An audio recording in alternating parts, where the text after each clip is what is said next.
Le droit du travail s'articule autour de deux idées essentielles qui sont l'emploi du salarié et les relations de travail. Et l'emploi du salarié va du marché du travail jusqu'à la perte de l'emploi, en passant par l'accès à l'emploi et le maintien de l'emploi.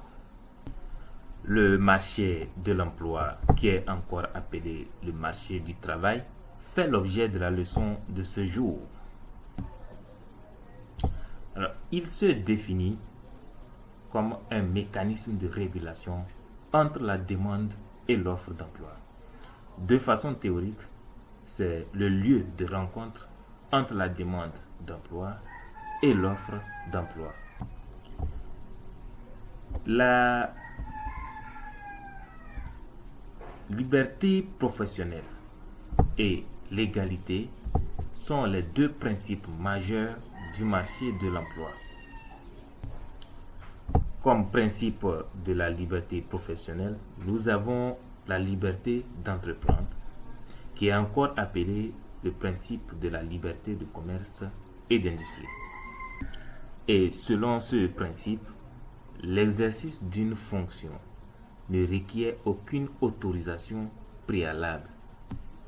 Ce principe consacre également la liberté de faire travailler autrui et la liberté pour l'employeur de choisir ses collaborateurs. Nous avons ensuite le principe de la liberté du travail qui se résume en gros à la liberté de travailler ou de ne pas travailler, ce qui implique automatiquement l'interdiction du travail forcé ou travail obligatoire, avec des exceptions comme le service militaire obligatoire ou un service d'intérêt général qui fait partie des obligations civiques des citoyens, ou encore les services ou travaux exigés d'un individu qui est sous une condamnation. Le principe de la liberté du travail implique également que lors d'une grève, les non-grévistes puissent travailler s'ils le souhaitent. Et ce principe empêche également l'employeur de prendre des mesures dans le cadre de l'embauche pour empêcher le salarié de changer d'emploi d'une façon illimitée.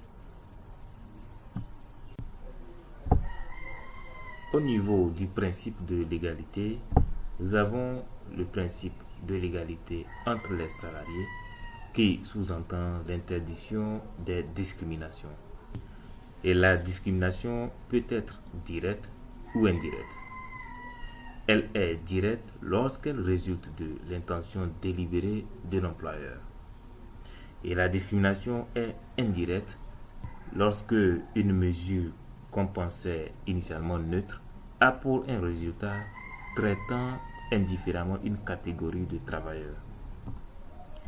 Il y a également le principe de l'égalité entre les employeurs qui, dans une branche professionnelle donnée, fixe les conditions pour empêcher la concurrence déloyale.